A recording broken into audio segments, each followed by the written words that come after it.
Mr. Modi, thank you very much for speaking to me on Frankly Speaking. Times now के दर्शकों को नमस्कार। It's been a long election, बड़ा लंबा election रहा है। मोदी जी, ये इलेक्शन जब ये आखिरी पड़ाव पे आया है, when it is in its last stage, it has become bitter, it has become negative, it has become confrontational. Not even the election commission has been spared right now. You were named the prime ministerial candidate more than 7 or 8 months back. When you look back, क्या ये election campaign इस तरह होना चाहिए था? Should the election have been so bitter, so negative, so confrontational? Take the example of what has happened in Varanasi. दो अलग अलग चीज़ें करें अपन। आप देखे होंगे कि सितंबर 13 को प्रधानमंत्री पद के लिए उम्मीदवार के रूप में मुझे घोषित किया। 15 सितंबर को मेरी पहली रैली हुई रेवाड़ी में एक्स सर्विसमैन की, और तब से अब तक मैं सैकड़ों रैलियां कर चुका हूं, सैकड़ों चाय पे चर्चा के कार्यक्रम कर चुका हूं, सैकड़ों मेरी 3D सभाएं हुई हैं, और शायद देश में इतने व्यापक तौर पर जनता को मिलने के लिए कोई गया हो, शायद ही कोई ऐसा मिलेगा। मेरे पूरे भाषणों का आप सब अवेलेबल है, एनालिसिस कीजिए। आपको ठीक है छोटा मोटा पॉलिटिकल कमेंट रहता है, लेकिन 95% आप देखोगे मैंने इश्यूज़ पे बातें की है। महंगाई पे, बेरोजगारी पे, किसानों की समस्या पे, सुरक्षा पर, इन्हीं विषयों पर मैं बोलता रहता हूँ। और मैं भारत सरकार से जवाब मांगता हूँ कि भाई चुनाव भारत सरकार का है, तो जवाब भारत सरकार ने देना चाहिए। इतना बड़ा चुनाव हुआ, एक बार भी रूलिंग पार्टी के किसी व्यक्ति ने महंगाई पर बोला क्या? किसी इंटरव्यू वाले ने पूछा क्या महंगाई मुद्दा नहीं है? क्या भ्रष्टाचार मुद्दा है कि नहीं है? मैं हैरान हूँ, मेरे देश का मीडिया को भी क्या हो गया है। कम से कम वो तो रूलिंग पार्टी को पूछना चाहिए। हुआ क्या है कि मीडिया के लोग भी मोदी को गुजरात का पूछ रहे हैं। भाई गुजरात का तो मैंने 2012 के चुनाव में पाई का पल का हिसाब जनता को दे दिया। अभी जो कांग्रेस के मित्र गुजरात के बाहर जो आरोप लगा रहे हैं मेरे खिलाफ, वो सारे आरोप उन्होंने गुजरात में लगाए थे। गुजराती जनता ने उसका जवाब भी दे दिया। फिर भी मैं देश के न्यूट्रल लोगों से अपेक्षा करता था कि वे तो कम से कम बहस को मुद्दों पर ले जाएं।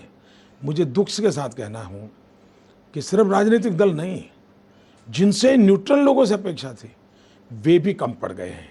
ये अच्छी चीज़ नहीं है। राजनीतिक दलों ने भी इसमें कम पड़ना नहीं चाहिए था, न्यूट्रल लोगों ने भी नहीं पड़ना चाहिए था, लेकिन हुआ है। दूसरा, अभी भी मैं मानता हूँ हर चुनाव में ये तीखी बातें वो जनता की बात अपनी पहुँचा के लिए पहले भी हुई, पहली बार हुई ऐसा नहीं है। लेकिन आज दुर्भाग्य क्या है कि 60 मिनट का भाषण हो और 30 सेकंड की एक बात हो, वो 24 घंटे चलती है। 60 मिनट का भाषण एक बार आता है, फिर 30 सेकंड 24 घंटे चलता है। उसके कारण हम छवि ऐसी बना देते हैं कि राजनेता यही करते हैं, रियलिटी वो नहीं है। अच्छा होगा 12 के पहला तो आप नहीं कर पाओगे, लेकिन 12 के 16 के बीच में रियल में फैक्चुअल चीज़ों का एनालिसिस करोगे तो हो सकता है जो गलतियाँ हैं उनको भी करेक्ट करने का मौका मिलेगा, और जो अच्छा किया है वो भी देश के सामने आएगा। और मैं मानता हूँ टाइम्स नाउ इस काम को कर सकता है। दूसरा विषय निकाला आपने वाराणसी का। मुझे तो कल मैं पूरे दौरे पर था, तो मुझे रास्ते में ही पता चला कि ऐसा कुछ हो रहा है। मैं हैरान हूँ कि वो सुबह तक सिक्योरिटी के ग्राउंड पे बातें कर रहे थे कि सिक्योरिटी थ्रेट है। 7 दिन पहले भारत के गृह मंत्री ने कहा है कि मोदी पर कोई सिक्योरिटी थ्रेट नहीं है, कोई चिंता का विषय नहीं है। चिदम्बरम जी ने प्रेस कॉन्फ्रेंस करके कहा है कि सिक्योरिटी अरेंजमेंट सारा इतना अच्छा है कि मोदी आराम से 400 रैली कर चुके हैं, और इसलिए इस सिक्योरिटी के नाम पर बातें करना उचित नहीं है। भारत सरकार के 2 वरिष्ठ लोगों का कहना और अचानक कल ये कहना, तो फिर लगता है कि कुछ गड़बड़ है। इलेक्शन कमीशन से क्या शिकायत है मोदी जी? क्यों इलेक्शन कमीशन तो वही करेगी जो डिस्ट्रिक्ट एडमिनिस्ट्रेशन कहे, मगर आपका गुस्सा इस बार इलेक्शन कमीशन पे भी, ऐसा क्यों? अभी तक तो मैं एक शब्द बोला नहीं, गुस्सा कहाँ से? आपकी पार्टी तो कह रही है। पार्टी ने उनको चिट्ठियाँ लिखी हैं, डिटेल ब्यौरा दिया है, मैं ये बात नहीं बता सकता क्योंकि वो काम बनारस से हो रहा है। इट इज़ बेटर कि अरुण जेटली जी वहाँ बैठे हैं, आप मिनट टू मिनट हिसाब से लीजिए, वो आपको डिटेल देंगे। और मैं मानता हूँ हम लोकतंत्र से बंधे हुए लोग हैं, हम मानते हैं कि संवैधानिक संस्थाओं का सम्मान होना चाहिए, इलेक्शन कमीशन का सर्वाधिक सम्मान होना चाहिए, और इसलिए हमें इलेक्शन कमीशन के खिलाफ हमारे मन में असंवैधानिक तरीके नहीं हो सकते।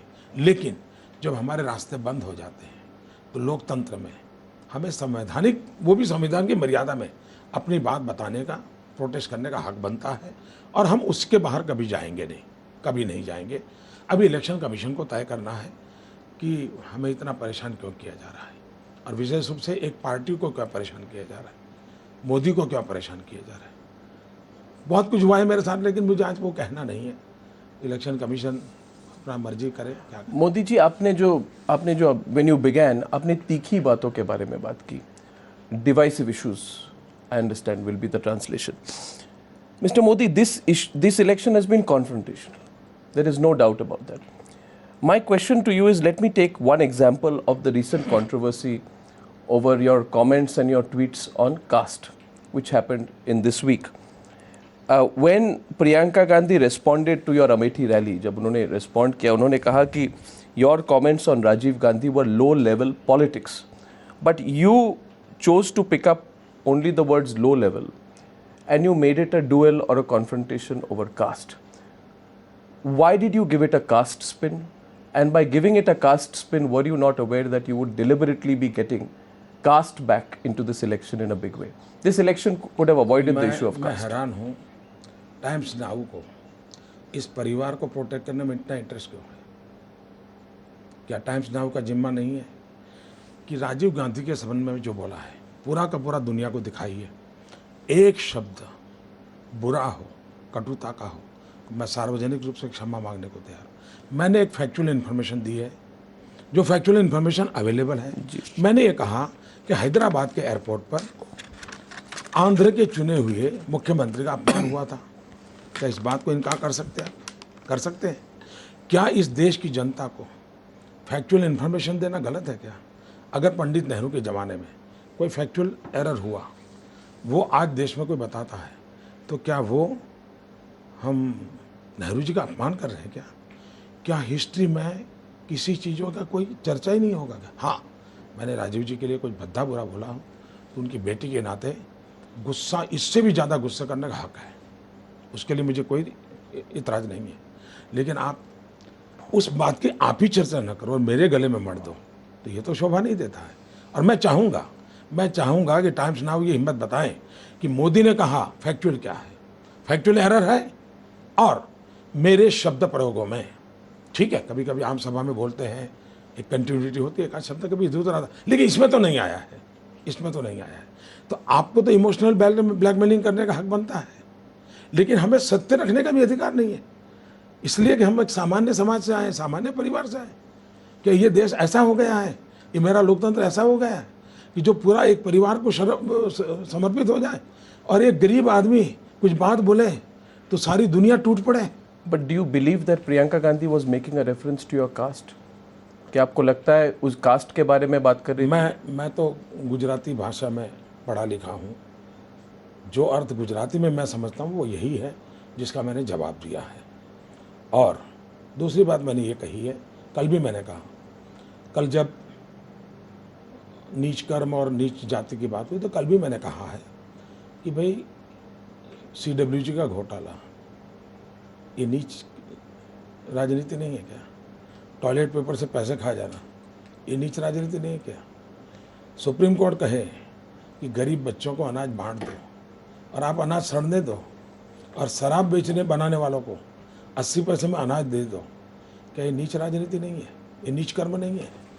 हमारे निर्भया के पर इतना बड़ा कांड हो जाए, आप बजट में निर्भया के लिए 1000 करोड़ रुपए का बजट घोषित करो पूरे देश की माताओं बहनों के लिए, और साल भर एक पैसा खर्च न करो, सिर्फ बजट में लिखने के लिए लिख दो, और उससे ज़्यादा आप दोबारा इस इंटरिम बजट में भी फिर निर्भया का 1000 करोड़ घोषित कर दो। एक नया पैसा 1.5 साल से खर्च नहीं कर रहे हो, ये नीच राजनीति है कि नहीं है? ये नीच कर्म है कि नहीं है? अगर आप नीच राजनीति का जो अर्थ आप समझते हैं, नीच राजनीति का नीच कर्म की बात आप जो समझते, जो सोकल लोग अब समझाने लगे, मैं उसका भी जवाब दे रहा हूँ। निकाल दो जाति, चलो निकाल दो, मुझे कोई इतराज नहीं। मगर नरेंद्र मोदी की जो फिलॉसफी है, जो स्टेटेड फिलॉसफी वो है एक भारत श्रेष्ठ भारत। वही तो मेरा मंत्र है। तो मेरा सवाल ये है कि नरेंद्र मोदी को तो पता है कि अगर वो कास्ट की बात उठाए तो कास्ट पॉलिटिकल डिबेट में आ जाती नहीं है। उठाई। आपने कहा कि नहीं, देखिए मैं बताता हूँ। Your accusation was on caste, that she made a reference to my caste. मैं बताता हूँ, मैंने ये कहा है कि ये शोभा नहीं देता है, ये शोभा नहीं देता है, और मैं मानता हूँ ये शोभा नहीं देता है। ये शब्द प्रयोग अच्छा नहीं है। उन्होंने जिस भाव से कहा है ना, वो भी शब्द प्रयोग अच्छा नहीं है। मान लो मैं गलत समझा, मान लिया, लेकिन उन्होंने जो समझ के कहा है वो भी शब्द प्रयोग ठीक है क्या? लेकिन ये ऐसा परिवार है, लाखों परिवारों को पाला है, तो आप लोगों में कहाँ से हिम्मत होगी सच बोलने की भाई? इम्पॉसिबल। मोदी जी, हम तो सवाल सबको इक्वली पूछते हैं। सवाल पूछते हैं, मैं एक मिनट जी, सवाल पूछते हैं, लेकिन कुछ सवाल एक आध बार के लिए काम आता है, और कुछ सवाल हैं जो 6-6 महीने तक चलाए जाते हैं। तब जाके पता चलता है कि आप कहाँ दमे हुए, कहाँ बंधे हुए, और कहाँ आप खुल करके आते हैं। मोदी जी, हम पे कोई दबाव तो है नहीं, तो इस बात को मैं आपके सामने सीधी तौर से रख रहा हूँ। मगर मैं फिर मूल सवाल पे आ रहा हूँ। The issue is that of एक भारत श्रेष्ठ भारत। मोदी जी, क्या आप मानते हैं, this our country now, it's 24 years after Mandal, 22 years after the Babri Masjid demolition. Many people felt that this election was a real opportunity to move beyond caste and to move totally beyond religion. And that you could have played a role in actually making sure that the focus totally moves away from caste and religion. My question to you, Mr. Modi, is that when people like Amit Shah said Mullah Mulayam, there was a religious symbolism to it. When Giriraj Singh says those who don't vote for Modi should go to Pakistan, Pakistan is their Makkah Medina, there is a clear religious overtone to it. You did tweet against it. You indicated that you disapproved of it. But you could have come out much stronger. You could have publicly taken a position, been tougher, been harsher. And had you done that, with the stature you command, अगर वो मैं न करता, मेरी internal व्यवस्था में वो न किया होता, तो वो कंटिन्यू नहीं रहता क्या? बंद हो गया कि नहीं? बंद हुआ कि नहीं हुआ? इसका मतलब मैंने कोई टफ स्टैंड लिया है, इतना तो आप भी समझ सकते हो। लेकिन वो मुझे मीडिया में जा करके हो हल्ला करना चाहिए, जरूरी थोड़ा है क्या? do you feel you could have been tougher? मैं हो टफर हुआ हूँ, इसीलिए तो हुआ है जी। मैं ऐसी चीज़ों को न मैं खुद करता हूँ जी। आपको हैरानी होगी, आजकल तो इलेक्ट्रॉनिक मीडिया के पास सारी चीज़ें पड़ी है जी।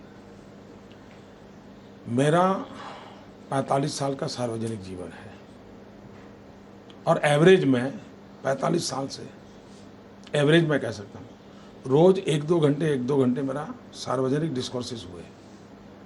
छोटा बात नहीं है, छोटे ग्रुप में, बड़े ग्रुप में। आप मेरे मुंह से ऐसा एक शब्द नहीं निकाल सकते, एक शब्द नहीं निकाल सकते। लेकिन दुनिया के किसी कोने में कुछ भी होता है, उसको मोदी को जोड़े बिना अगर आपका टीआरपी नहीं बढ़ता है, तो इसलिए हर चीज़ को मोदी के साथ जोड़ देना, ये भी तो ठीक नहीं है।